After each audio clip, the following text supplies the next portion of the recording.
தற்போது கிடைத்த செய்தியாக பார்த்து வருகிறோம். அரூர் தருமபுரியில் பாஜக மற்றும் விசிகவினர் இடையே மோதல்கள் ஏற்பட்டு வருகிறது. திருமாவளவன் குறித்து அவதூறாக பேசியதால் விசிகவினர் தாக்கியதாக புகார் எழுந்துள்ளது.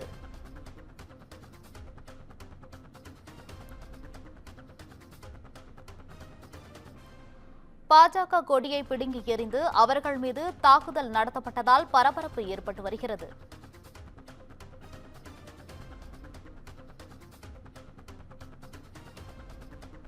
மேலும் பாதுகாப்பு பணியில் இருந்த போலீசார் இருதரப்பையும் அழைத்து சமாதானப்படுத்தியுள்ளதாக தகவல் கிடைத்துள்ளது.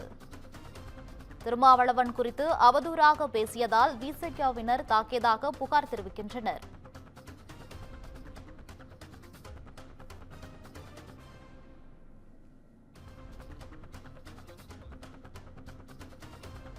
பாஜக கொடியை பிடுங்கி எறிந்து அவர்கள் மீது தாக்குதல் நடத்தப்பட்டதால் அங்கு பரபரப்பு ஏற்பட்டுள்ளது.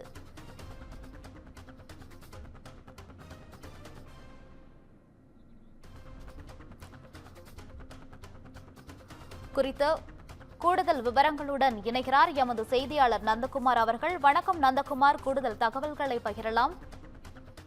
வணக்கம் கோகிலா. தருமபுரி மாவட்டம் அரூர் பகுதியில் இந்த சம்பவம் நடைபெற்றுள்ளது.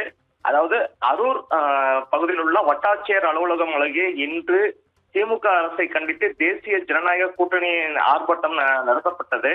இந்த சூழ்நிலையில் அப்பகுதியில் இருக்கக்கூடிய இடத்தில் வந்து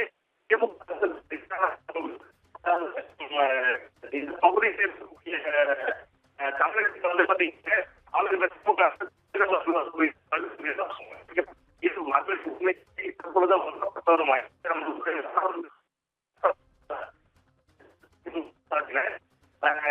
இதனை தொடர்ந்து விடுதலை தெரிவித்து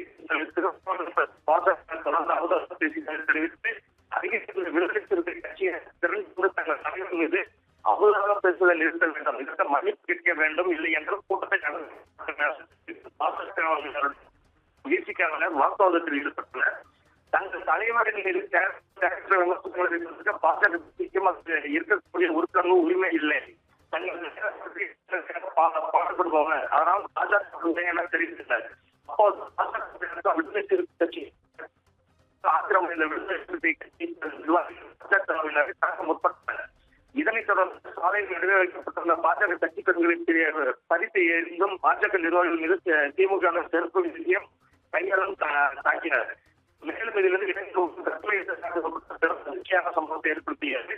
அருகில் இருந்த காவல்துறையினர் உடனடியாக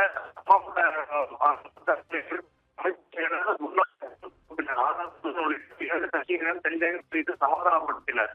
இதனை தொடர்ந்து விடுதலை சிறுத்தை கட்சியினர் சாலையில் அமர்ந்து பாஜக சாலை முறையில் ஏற்படுத்தினர். விவரங்களுக்கு நன்றி நந்தகுமார்.